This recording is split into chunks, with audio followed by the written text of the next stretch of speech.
Merci à toutes les deux, merci encore à Nadine et à toute la médiathèque, à la municipalité qui nous soutient, à Noémia d'être là à mes côtés et d'avoir accepté de participer à cette Heroes Week. Bien sûr, c'est un honneur et on est content déjà que le message passe, on le ressent bien aussi que voilà, c'est un sujet qui est pris au sérieux et tant mieux. Parce que voilà, évidemment, c'est une réalité qui est douloureuse, il y en a d'autres. Mais je pense que tout ce qui touche à une forme d'intimité notamment, parce que c'est particulièrement ce qu'on voit aujourd'hui, avec cette perte quelque part je dirais de relation de confiance à soi, notamment parce que c'est un phénomène qui nous suit d'autant plus partout avec Internet, et jusqu'à chez nous, la nuit. Et bien sûr, pour des enfants, ça pose plein de questions. Donc oui, libérer la parole est primordial. Après, il y a une manière, bien sûr, de le faire. Parce que suivant la violence qu'on exprime, il y a mettre des mots dessus. Et même pour un adulte, on le sait bien, parfois, c'est pas évident. Donc après, je pense que ce qui nous réunit aussi, Noémia, sur le sujet beaucoup, c'est la musique. Parce qu'il y a la musique aussi dans nos affinités, et notamment l'écriture. Oui, voilà. C'est l'écriture, effectivement. Mais surtout, on aime beaucoup écrire de la musique, et puis des livres. Après, bien sûr, il y a plein d'autres formes d'expression. Quand j'avais été au Maroc, j'avais rencontré un professeur d'école qui faisait de l'art-thérapie à travers la calligraphie. Voilà, pour dire juste qu'on a des tas d'exemples, et il faisait ça avec aussi des enfants trisomiques, un miracle, quoi, un petit miracle. Et c'est vrai que c'est parce que ça donnait des résultats incroyables. C'est vrai que ça avait aussi ce pouvoir de libération, tout simplement, quoi, singulièrement, de se dire voilà, en fait, on peut se livrer, et en même temps, c'est quelque chose qui nous donne confiance en nous, qui nous permet de nous réaliser. Je m'appelle Noémia et je suis donc l'auteur de ce livre témoignage qui s'intitule De la rage dans mon cartable, et qui retrace alors à la fois les faits, c'est-à-dire des situations de harcèlement que j'ai moi-même subies pendant une grande partie de ma scolarité, enfin pendant toute ma scolarité de collège, et également les conséquences qui ont pu être induites par ces 4 années de harcèlement, non seulement sur le court terme, mais aussi, comme on peut l'imaginer difficilement quand on n'a pas été confronté à cette situation, sur le long terme. Et ça met aussi bien entendu en avant la manière dont je m'en suis sortie et les messages que je cherche à faire passer aujourd'hui. Et il se trouve qu'effectivement, pendant ces 4 années de harcèlement, j'ai été incapable de mettre des mots verbalement sur ces violences subies, à la fois violence verbale, morale, psychologique, mais aussi physique. J'étais incapable de parler parce qu'au bout d'un moment, je me sentais honteuse, je me sentais coupable, je pensais que c'était moi qui avais finalement mérité cette situation. Et j'ai eu malgré tout cette chance de me trouver à l'intérieur de moi une ressource positive qui a été l'écriture. C'est-à-dire que tout ce que je n'arrivais pas à dire, verbalement, je me suis mise à l'écrire. Et donc dans ce livre, il y a à la fois le récit, donc mon histoire personnelle, et en alternance des textes qui sont en italique. Et les textes qui sont en italique, en tout cas dans les 2 premiers chapitres, sont des textes que j'écrivais à l'époque du harcèlement. Et donc je vous propose de vous en lire quelques extraits. Puis je pense que voilà, avec Willy, on va alterner, je vais lire quelques textes, il va lire quelques textes. Et si jamais vous avez des questions, si vous voulez réagir d'une manière ou d'une autre, surtout n'hésitez pas. Un matin, je me suis levée comme toujours, et la nuit a subtilement remplacé le jour. Autour de moi, le monde est subitement devenu sourd. C'est comme si brusquement j'avais basculé en enfer. Je n'ai pas changé, pourquoi est-ce qu'on m'enferme? Condamné mais non coupable, comprendre, j'en suis bien incapable. Depuis ce jour, dans ma tête, je cours, portant un fardeau de plus en plus lourd. Dans ma tête, une prison, victime d'exclusion, pas de réaction, de perpétuelle désillusion. Prise de conscience amère, confiance en moi à terre. Je me sens pas à ma place dans ce monde, comme si j'étais pas sur la même longueur d'onde. Quand je me vois dans la glace, j'ai un air hagard. Je me vois courir à toute vitesse vers la gare. Direction un monde parfait. Ce rêve, combien de fois je l'ai fait? Certains mots tuent, mais ces motus et bouche cousue, je n'en veux pas plus. J'encaisse comme je peux, mais je suis fatiguée. et ne vous étonnez pas si ma colère est attisée. La douleur me prouve que je suis encore vivante. J'ai le cœur serré, la tête vide, plus rien n'y rentre. Solitaire par défaut, démoli par des mots, leur mot d'ordre n'est pas beau, c'est tolérance zéro. J'avance tête baissée, peut-être blessée, chaque jour qui passe davantage stressée. Aujourd'hui, mon regard tue et je sature, bien trop longtemps que ce cauchemar dure. L'inspiration me lance, je rappe en cadence, dans ma tête les rimes courent, les rimes dansent. Pour me faire traduire ce que je pense sur ce papier, je dois dire que, dans cet océan de douleur, je n'ai pas pied. Entraîné par le courant, je tente de m'accrocher à n'importe quoi, un caillou, un bout de bois, un rocher. J'avance avec l'impression bizarre de reculer, comme si sur mon front il y avait marqué recalé, comme si tout près du but, j'avais manqué de caler. J'ai plus grand-chose, on m'a tout pris. J'hésite encore entre rap ou cri. Je vois le monde en deux couleurs, noir ou gris. Dans ma tête règne une étrange mélodie qui dénonce en permanence tous les non-dits. Le rap pour lutter contre la déprime, un seul mot d'ordre, la qualité prime. Seul face à mon destin, je trime. On me regarde de travers comme si c'était un crime. Voilà, donc ça c'était des textes que j'écrivais à l'époque du collège et c'est vraiment ce qui m'a permis pendant ces 4 années de harcèlement d'une certaine manière de tenir parce que malgré tout voilà, ça me permettait d'évacuer et de me libérer finalement de toutes ces émotions négatives. Alors le récit en fait, le récit est adressé, mais le récit je l'ai écrit beaucoup plus tard en fait. Le récit adressé à ma mère je l'ai écrit 2-3 ans après le bac, parce que j'étais tout le temps en situation de dépression, j'étais encore en plein dans les séquelles du harcèlement, même des années plus tard. Et effectivement, le récit, et d'ailleurs le récit a gardé cette forme testament, puisqu'il est toujours adressé à ma mère. Et effectivement, le texte en lui-même, le témoignage, c'est au départ un livre que j'avais écrit qui s'intitulait « Le jour où mon ombre me rattrapera ». Et c'était vraiment un texte qui était sur mon ordinateur et que j'écrivais dans le sens où j'étais pas du tout sûre à ce moment-là de m'en sortir. En fait, j'étais vraiment sur le fil du rasoir. Et je me disais, si jamais je m'en sors pas, je veux quand même laisser une trace et mettre en avant le fait que si des années plus tard, je suis dans cet état dépressif, incapable de me projeter dans l'avenir, incapable d'aller au bout des formations que j'entame, bah, c'est clairement à cause de ces 4 années de harcèlement subies au collège. Et là, à nouveau, finalement, le fait d'écrire, pour moi, a été d'une certaine manière libérateur et m'a permis finalement de tenir le coup. Mais c'est vrai que de base, quand j'ai écrit ce texte, il n'était pas du tout, absolument pas destiné à être publié par une maison d'édition. C'était vraiment un livre que j'ai adressé spécifiquement à ma mère. C'était une situation, comment dire, un petit peu compliquée. Il y avait beaucoup de tensions entre mes parents à cette époque-là. Donc moi... si mes parents n'ont pas été au courant aussi pendant ces 4 années, c'est parce que moi je voulais pas en rajouter aussi d'une certaine manière. Et ma mère était très présente, sauf qu'elle gérait tout à la maison en fait. Elle avait 3 enfants, elle avait son poste d'enseignante en école. À côté de ça, voilà, elle devait gérer tout le quotidien en fait. Et mon père était là sans être vraiment là. C'est-à-dire qu'il était très centré sur le travail. Il a jamais joué, en tout cas pu jouer son rôle de père en fait pendant, enfin voilà, je me rappelle d'aucun moment d'échange avec mon père, enfin ça aurait été encore plus difficile en fait de parler à mon père qu'à ma mère finalement. Quel rôle l'écriture, je dirais de manière pertinente, peut jouer en fait dans ce type de situation? Ouais. Bah vraiment déjà le fait de, je pense, de pouvoir évacuer, mettre des mots, ne serait-ce que mettre des mots, même si c'est pas verbal, alors c'est peut-être pas aussi efficace que le fait de verbaliser les émotions. Mais je pense que rien que le fait d'écrire, bah, ça permet déjà d'une certaine manière d'évacuer, de s'en débarrasser en fait. Je pense, en tout cas moi c'est l'effet que ça me faisait. C'est-à-dire quand je rentrais chez moi, le soir, j'avais pas du tout la tête à prendre mes leçons, à faire mes exercices parce que j'avais absolument plus à me concentrer. Donc je me suis retrouvée en échec scolaire. T'avais pas le sentiment qu'on ne croirait pas par exemple? J'avais pas ce sentiment-là, non. À l'époque, non. Par contre, moi ma difficulté à l'époque, c'était de mettre un mot sur ces situations vécues. C'est-à-dire pour moi, c'était indicible. Cette violence gratuite, c'était indicible, il n'y avait pas de mots pour en parler. S'acharner sans aucune raison sur quelqu'un d'autre, c'était incompréhensible parce que moi j'avais été éduquée, ma mère nous avait toujours éduqués, moi et mes frères, à des valeurs en fait, c'est-à-dire qu'elle nous avait toujours éduqués à être solidaires, à être dans l'entraide.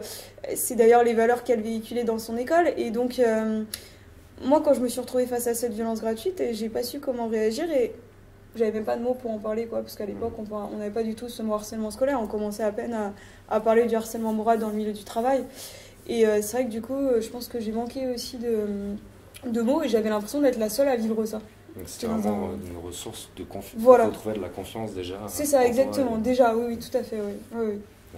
Ce qu'on nous raconte souvent, parce que c'est vrai que même on encourage fréquemment, alors, tant les enfants que les parents. Parce que des fois aussi, tenir un journal pour une personne qui est harcelée, et c'est le seul moyen de, je sais pas comment dire, mais on parlait du phénomène de répétition. Mais c'est pareil, en fait, on ne pense pas forcément à l'inscrire dans le temps. Puis c'est quelque chose qui peut être très sournois et qui soit se faire en cachette, soit aux yeux des autres, etc. et tout, mais pas forcément du coup nous laisser d'espace pour en parler. Et du coup, en fait, c'est aussi une manière quelque part de, je dirais pour ces personnes-là, de tenir le coup et qu'on les croit en fait, tout simplement quoi. Parce que fréquemment, on m'a dit des mamans qui disent mais on n'a pas de preuves. On n'a pas de preuves. Mais c'est toute la difficulté du harcèlement moral, cette mise à l'écart, des mots, c'est difficile. Puis on ne va pas enregistrer tous les appels téléphoniques, par exemple, on ne va pas avoir ces réflexes-là. Tout à fait. On le dit, bien sûr, avoir le réflexe de faire les captures d'écran pour tout ce qui est Internet, etc. Mais c'est pareil, je veux dire, au départ, ça laisse des traces, mais ça ne veut pas dire forcément que ça laisse des traces, des preuves. Tout à fait, Et c'est vrai que c'est aussi quelque part encore plus décourageant pour la victime de se dire qu'on va pas la croire. Ah oui, c'est sûr. Et ça peut être un facteur d'isolement terrible. Et c'est vrai que c'est pour ça aussi que ça peut être déjà à la base un moyen, je dirais aussi, voilà, de garder contact avec les autres. Après, pas forcément, effectivement, si ça peut devenir très, très, très intime. Il y en a combien aussi qui tiennent des journaux intimes, des blogs, mais qui sont pas forcément visibles aux yeux de tout le monde. Ils vont pas les partager, les faire connaître à tout va. Qui peuvent être anonymes aussi, mais qui sont anonymes, d'expression. Exactement. Tout à fait, oui. Le livre que vous avez écrit, vous l'avez écrit pour vous libérer et vous l'avez écrit aussi pour les autres, donc ils sont victimes. Et suite à ce livre, est-ce que vous avez eu des gens, des personnes, beaucoup qui vous ont contacté Oui, beaucoup de témoignages, notamment d'anciennes victimes de harcèlement qui ont lu mon livre.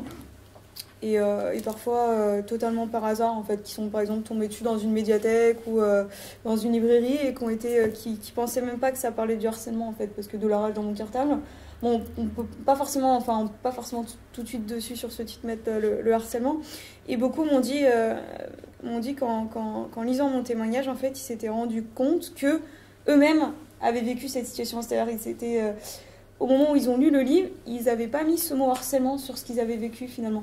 Et c'était pour eux voir quelqu'un qui avait vécu la même chose, et ils se retrouvaient dans beaucoup de situations, parce que malheureusement on retrouve les situations très classiques de moqueries, d'insultes, les boulettes de papier par derrière, les humiliations permanentes. C'est des situations qu'on retrouve dans énormément de témoignages. Et c'est vrai que j'ai eu plusieurs témoignages d'anciennes victimes, donc de personnes qui étaient devenues adultes, et qui s'étaient retrouvées dans le témoignage et qui me disaient voilà, merci parce que grâce à votre livre, j'ai pu mettre un mot sur ce que j'avais vécu. Et déjà, c'est énorme après pour la reconstruction, déjà d'arriver à mettre un mot et de se dire voilà, j'avais pas mérité cette situation, ça m'est tombé dessus parce que voilà, tout un tas de paramètres qui rentrent en jeu, c'était de la violence gratuite. Et voilà, et c'est vrai que parfois c'est des prises de conscience. Et tant qu'on n'a pas mis un mot sur ce qu'on a vécu, on peut pas passer à autre chose en fait, on peut pas dépasser la situation. Donc c'est vrai que c'est un passage qui me semble incontournable. Et voilà, c'est vrai que j'ai reçu pas mal de témoignages de parents aussi, et même des fois de personnes de 30, 40, 50 ans qui avaient vécu des situations étant plus jeunes et qui en avaient tout le temps des souvenirs, même 20, 30 ans après, qui étaient encore marqués par ces situations, qui n'avaient pas fait le métier qu'ils auraient voulu faire à cause du harcèlement, qui s'étaient retrouvés dans une situation aussi pareil de pression dans le couple, mais parce qu'ils reproduisaient finalement certaines situations vécues à l'école du fait d'une perte de confiance en soi. Enfin, voilà, se rendaient compte que certaines conséquences dans leur vie étaient clairement dues à ces situations de harcèlement qu'ils avaient vécues à l'école. Et tu t'en sers aussi dans des ateliers que tu vas voir? Alors, j'ai pas encore justement trop développé ça, mais c'est vrai que j'ai eu, là justement dernièrement, je disais à Willy que j'avais une demande d'un établissement dans lequel je suis intervenue l'année dernière, qui aimerait bien effectivement développer des ateliers d'écriture autour de la thématique du harcèlement scolaire. Aussi pour pouvoir que les enfants, les adolescents puissent s'exprimer librement autour de cette thématique. Et c'est vrai que je pense que c'est un bon moyen aussi, notamment pour des adolescents, l'écriture, même avec une instrumentale. Voilà, comme tu as fait là avec le clip avec les enfants. Je trouve ça génial et je pense que c'est un très très bon moyen, une bonne accroche en fait pour la jeunesse de passer par ce biais pour faire de la prévention, de la sensibilisation quoi. Déjà, effectivement, c'est une grande avancée d'avoir pu mettre un mot sur ces situations. Harcèlement scolaire, ça fait que depuis 2012 qu'on en parle en France, c'est quand même très très récent. Donc c'est déjà une avancée en soi. Il y a de plus en plus d'actions quand même qui sont menées dans les établissements scolaires, de plus en plus de films, de musique sur cette thématique qui peuvent quand même effectivement servir de support de sensibilisation. Après, moi, ce que je constate au quotidien en faisant des interventions dans beaucoup d'établissements, et ce que peut constater aussi Willy probablement, c'est que c'est toute une question de personnes en fait et souvent de chefs d'établissement. Tout va dépendre de ce qu'ils vont inculquer en fait dans leur établissement et moi j'interviens autant en établissement public que privé et j'ai envie de dire autant en campagne que dans des grosses villes que dans des ZEP ou dans des REP plus et très honnêtement moi ce que je constate c'est vraiment une question de personnes et autant j'ai vu des professionnels extrêmement engagés, extraordinaires qui mettaient en place des actions dans leur établissement, des semaines entières de prévention du harcèlement, des projets voilà, vraiment pour sensibiliser, mais aussi sur les valeurs, sur l'empathie, sur le respect de la différence. Enfin, j'ai vu des projets extraordinaires à être menés. Et c'est souvent dans ces établissements que je suis sollicitée. Donc en fait, généralement, quand j'interviens dans ces établissements, je sais que très souvent les professionnels sont attentifs et veulent vraiment le bien-être des élèves. Et à côté de ça, en 2017, on peut constater quand même que dans certains établissements règne encore aujourd'hui une certaine politique de l'autruche. C'est-à-dire que certains établissements continuent de dire « Ah ben non, moi, dans mon établissement... dans mon école, dans mon collège, dans mon lycée, il n'y a pas de harcèlement. » Et c'est vrai que malheureusement, c'est dans ce type d'établissement qu'il y a le plus de situations. Et malheureusement, on n'a pas accès à ce type d'établissement. C'est-à-dire qu'ils ne veulent pas nous faire intervenir. Parce que faire intervenir quelqu'un qui va parler du harcèlement, ça veut dire peut-être dans mon établissement, il y a du harcèlement. Et ça, il y a malheureusement des professionnels qui ne sont absolument pas capables de se remettre en question. Et malheureusement, s'il n'y a pas de remise en question... Je sais très bien que dans ces établissements-là, il y a des situations de harcèlement, il y a des cas même parfois où ça va très très loin. Et on se sent démuni parce qu'on n'a pas d'accroche en fait, on ne peut pas intervenir, on est bloqué. Ce combat qui est devenu aujourd'hui un combat quotidien, c'est voilà, toutes les situations dramatiques qu'ont induit ces phénomènes de harcèlement. Et voilà, et autant moi que Willy, voilà, on trouve que c'est quelque chose vraiment qui peut aller très très loin, beaucoup trop loin. Et d'où l'importance d'agir dès le plus jeune âge. Ce que fait Willy demain auprès des plus petits, je trouve ça absolument génial.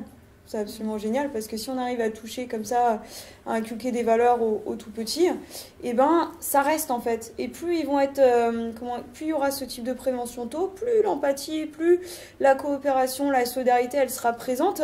Et ces enfants qui assisteront à ces situations plus tard ne la toléreront pas, comme c'est le cas actuellement. Il y a plein de cas de situations de violence extrêmement dramatique où des enfants se retrouvent spectateurs sans rien dire, sans réagir.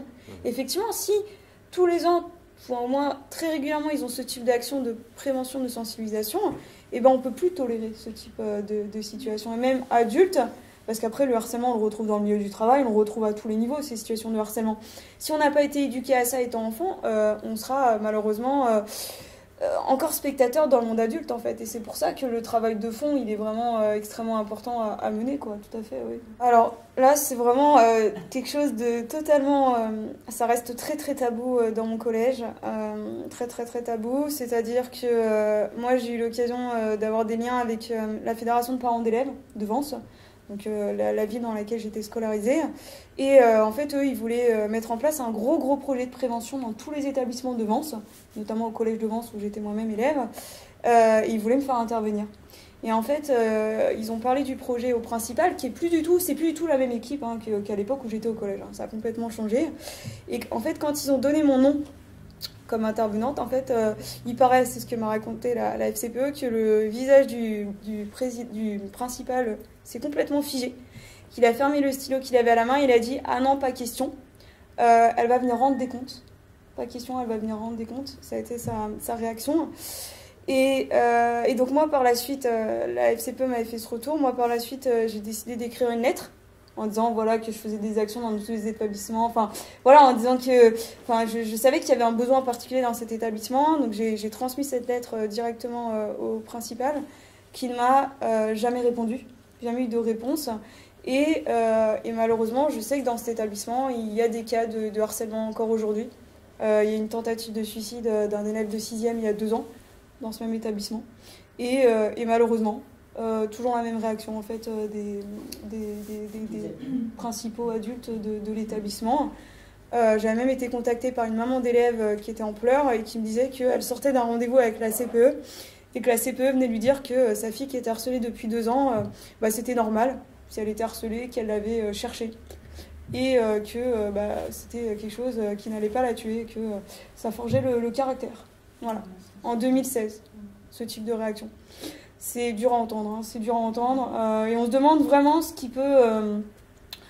Enfin, je veux dire, ils auraient pu prendre les choses totalement différemment. À l'inverse, c'est se dire, voilà, on a eu cette malheureuse expérience dans notre établissement. Aujourd'hui, on va tout faire pour éviter qu'il y ait d'autres situations. Et voire même, voilà, enfin, ils auraient pu carrément mettre en avant mon intervention dans l'établissement en disant, voilà, une ancienne élève de l'établissement vient échanger auprès des élèves pour libérer la parole. Et en plus, elle s'en est sortie. Et exactement, exactement, là, exactement. Mais je vous garantis que moi, dans cette ville, je suis l'aînée publique numéro 1 et je suis très mal vue par tous les professionnels qui travaillent dans cet établissement pour agir. Après, ça ne nous empêche pas de faire du soutien moral, oui, tout à fait, oui. De la médiation aussi en externe. Tout à fait. C'est bien le rôle qu'on se donne aussi d'ailleurs. Hein. Essayer d'aider à ce que justement le dialogue ne soit pas coupé. Tout à fait, tant les établissements que les familles, les élèves, etc. Des fois aussi les parents, etc. Parce qu'on l'a dit, hein, s'ils n'en parlent pas, ben voilà. Donc, mais c'est vrai que la tâche ne nous est pas facilitée quand même. Hein. Disons que là où le dialogue n'est pas... je sais pas, on n'est pas dans une ambiance de dialogue permissif, je sais pas comment dire. Des fois, ouais, ça peut complètement bloquer le tout. Et voilà, après, qu'on n'ait pas envie de donner une image plus qu'une autre, bon, ça c'est un autre sujet, c'est sûr. Mais après, voilà. C'est un peu particulier en fait, dans le sens où... effectivement, moi j'ai eu l'occasion par la suite de retrouver d'anciennes harceleuses, mais beaucoup plus tard. Et c'est vrai que c'est un moment où j'étais encore en plein dans les conséquences du harcèlement, j'allais pas bien du tout. Et forcément, des noms et des prénoms restaient gravés dans ma tête. Et un jour, j'ai retrouvé le profil sur Facebook d'une des 2 meneuses par qui tout avait commencé. Et très honnêtement, j'ai du mal à expliquer ce qui s'est passé ce soir-là parce que c'est totalement, c'est presque irréel en fait. Je suis allée sur j'ai commencé à écrire, taper un message et j'ai ressenti à ce moment-là le besoin de dire tout ce que j'avais pas pu dire pendant cette année de 6e. Et ce qui de base, pour moi, il y avait beaucoup de haine à l'intérieur de moi, c'était un message de haine. Finalement, c'est transformé en message où j'ai pardonné en fait, à la fin. Où j'ai dit tout ce que j'avais sur le cœur, mais où j'ai fait la démarche de pardonner. Et c'est vrai que par la suite, voilà, j'ai pu échanger avec cette fille qui m'a tout de suite répondu. Enfin, c'est assez fort, hein. Les échanges sont dans le livre, c'est assez fort. Et donc, de base, c'est moi qui ai fait cette démarche de pardonner parce que je ressentais qu'il fallait que je passe par là pour justement pouvoir passer à autre chose. Voilà. Donc la démarche vient de moi. Mais ça s'est fait totalement de manière que je comprends pas en fait. Enfin, quand j'ai envoyé le message, je me suis dit mais pourquoi j'ai envoyé ça? Et finalement j'ai compris tout le sens en fait, plus tard. J'ai compris que ça avait été bénéfique, c'est ça exactement. Le refus que tu avais dû aussi imposer. Voilà, non mais ça a été quelque chose de fort mais qui a été très bénéfique par la suite dans ma vie finalement, oui. Oui. Ma plus belle expérience par rapport à ça en tout cas, c'est une jeune fille de 12 ans. Sa maman m'a appelé en me disant voilà, ma fille est harcelée, c'est une catastrophe. Alors c'était pas un jeune garçon mais qui a priori ne mesurait pas du tout sa violence et qui se montrait violent mais aussi à l'extérieur de l'établissement, etc. Elle n'en pouvait plus. Et en même temps, ça s'est réglé assez rapidement, mais par contre elle a eu un problème avec une de ses meilleures amies qui du coup, elle a un petit peu changé d'attitude et a perdu complètement confiance en son amie, qui devenait un petit peu celle qu'il ne faut pas déranger, machin et tout. Et elle s'est mise à la harceler. Du coup, très compliqué pour la mère de repérer et de comprendre en plus, hein, parce que voilà, des amis, pas amis. Ça, au début, c'est pas grave. Mais elle devenait vraiment méchante et ça créait des situations très compliquées avec des fois d'autres élèves qui intervenaient, enfin bref, une vraie situation de harcèlement.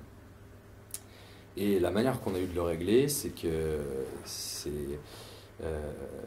en fait, on a prévenu l'établissement avec la mère et puis on a dit voilà, ça pourrait être pas mal de faire pourquoi pas une petite intervention, sachant que c'était des jeunes primaires,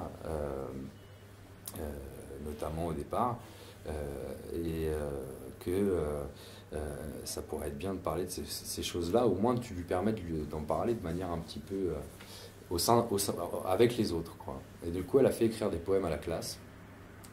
Et chacun a dû écrire chez lui, donc réfléchir avec ses parents, etc.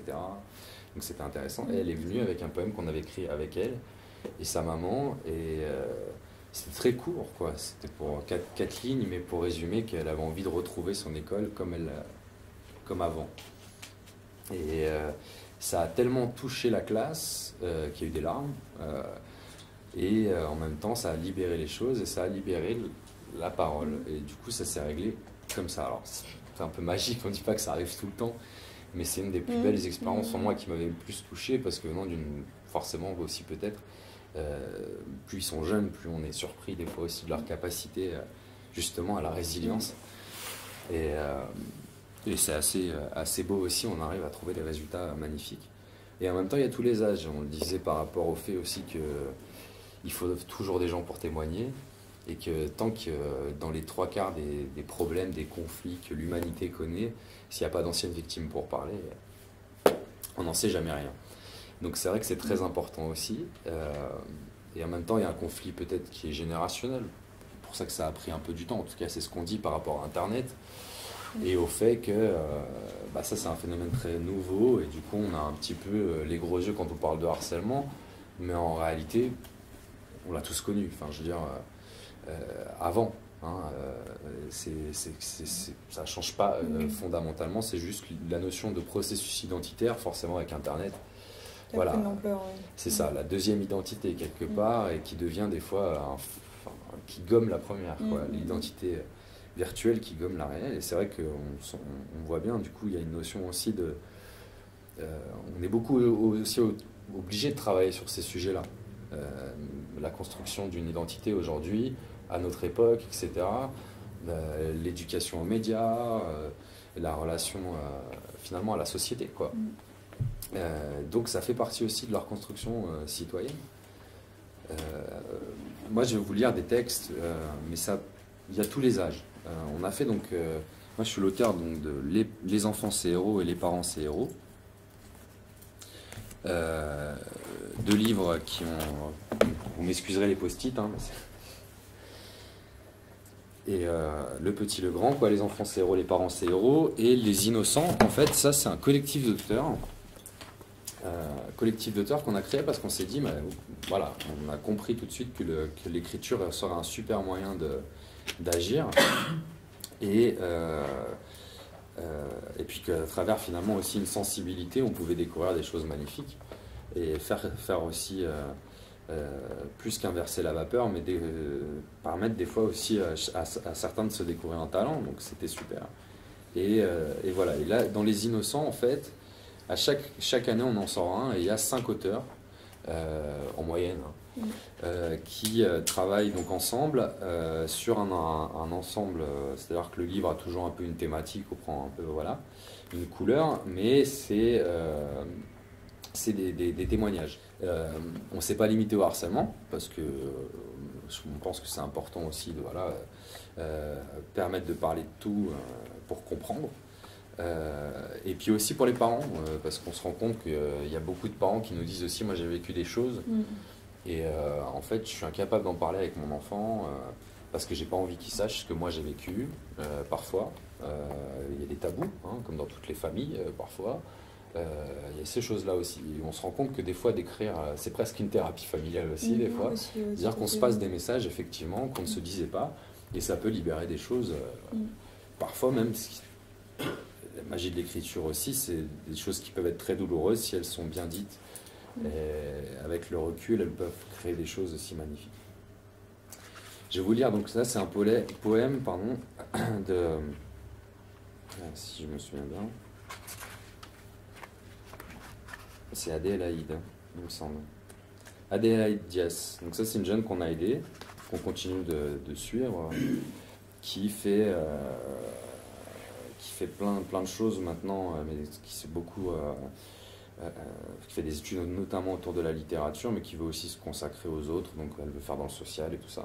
Elle a environ 17 ans, mais elle a vécu plusieurs problèmes de harcèlement, et puis on l'a moquée un peu pour des tas de choses, mais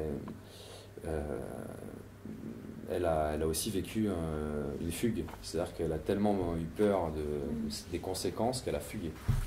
Voilà, ça c'est aussi des fois des choses terribles. Hein. Alors, on essaie d'éviter ça, et c'est pareil, hein, de créer du dialogue pour que ces choses-là n'arrivent pas.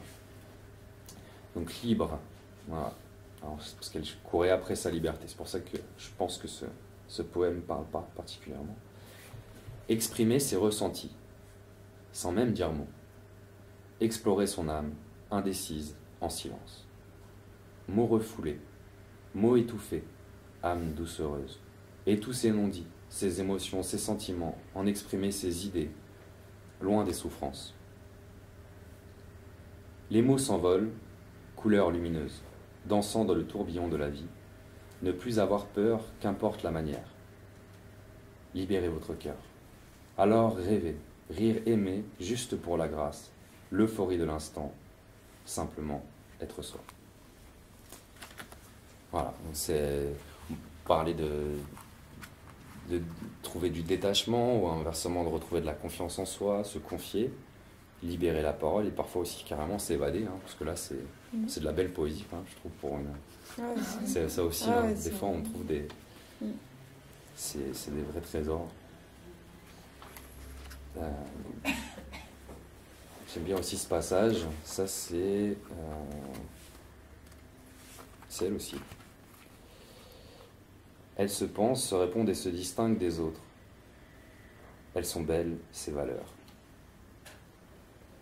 Amour, on aime l'écrire en grand caractère, dans l'infime, le détail, au creux des immenses, mais parfois, des mots résonnent bien plus dans nos cœurs.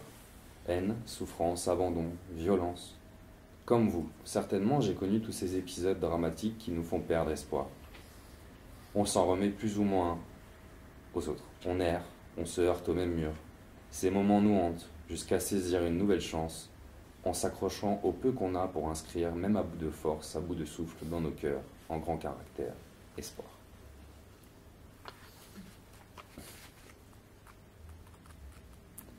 Après, j'ai aussi pensé vous lire celui-ci. Alors celui-ci, c'est autre chose, mais c'est une maman, justement, qui écrit par rapport à sa fille et comment, elle, dans son enfance, elle a suivi des choses très très douloureuses, des tabous, l'inceste, voilà, je peux le dire.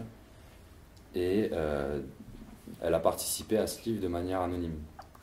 Le premier, notamment. Parce que le premier, elle raconte son histoire. Dans celui-là, juste un de ses poèmes qui a été gardé pour parler justement d'une maman qui parle de sa fille. Et le titre de ce recueil s'appelle d'ailleurs Croire en toi.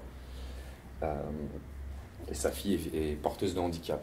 Donc il y a aussi cette chose qui rentre en compte. Je rêve d'un monde tout en douceur, où ma fille n'aura plus peur. Je rêve d'une maison du bonheur, où elle pourra s'endormir sans pleurs. Je rêve d'un cocon, où tout sera à nouveau que fou rire et chanson. Je rêve d'un jour, où tu pourras enfin sourire à la vie et oublier la douleur qui te meurtrit. Mais pour l'heure, il y a parfois en moi tant d'impuissance face à la violence qui t'envahit, que j'écris. Tenir le coup, quoi qu'il m'en coûte, jusqu'au bout, pour que cessent tes doutes, pour qu'à la vie, enfin, pleinement, tu goûtes.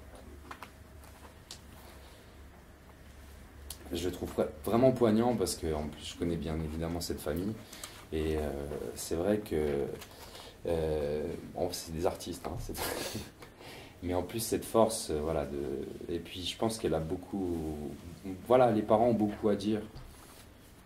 Faut pas qu'on se commence non plus aussi, c'est vrai que des fois les problèmes des adultes retombent sur les enfants parce qu'on se culpabilise énormément, parce qu'on n'est pas toujours capable, on n'a pas le temps, c'est vrai aussi, on est peut-être plus pressé quand on est adulte.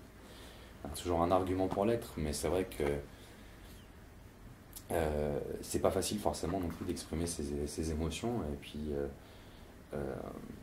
c'est pour ça que nous, en tout cas, vraiment, on essaie de privilégier ce raisonnement-là. Voilà. Ne pas perdre de contact du tout avec les parents. Certes, responsabiliser les enfants, ça paraît évident, mais aussi travailler avec les familles pour qu'elles se... Parfois aussi, elles ont vraiment besoin de se reconstruire. Être de lumière. Alors ça, c'est moi qui l'ai écrit, puisque à la base, c'est donc à chaque fois, en gros, je choisis un poème qui va un peu guider les autres dans leur écriture, dans leur recherche. Et celui-là, notamment, ça s'est pas fait parce que l'avocate de la maman n'a pas encore accepté, parce que c'est pas approprié, mais c'est une dame qui a perdu son fils, un jeune ingénieur en devenir, qui était à 23 ans promis à être peut-être, je sais pas, un astronaute, on ne sait quoi. Mais qui a rejoint les étoiles, comme elle dit si bien. Et elle écrit aussi un livre. Voilà, on écrit un livre ensemble. Il y a Virginie de Ranzy-Monk qui a donc écrit Restez fort aussi, qui reverse à notre association d'ailleurs la moitié de la recette. C'est sa fille. Voilà, elle a écrit aussi un livre. Et là, c'est toute la famille qui écrit. Et ils en avaient besoin. Ils l'ont fait d'abord pour eux, évidemment. Et ils ont retrouvé un journal intime. Donc la preuve, encore une fois, leur fille tenait un journal. Donc c'est vrai que voilà.